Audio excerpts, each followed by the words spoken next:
ராஜி மனதில் என்றும் நிலைத்திருக்கும் அன்பின் அடையாளம் நீ.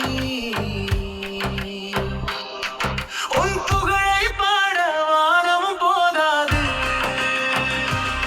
உன்னை புகழ்ந்து பேச மொழிகளும் போதாது. நீ ஒரு மனிதர் மட்டுமல்ல, எங்கள் நம்பிக்கையின் முகன்.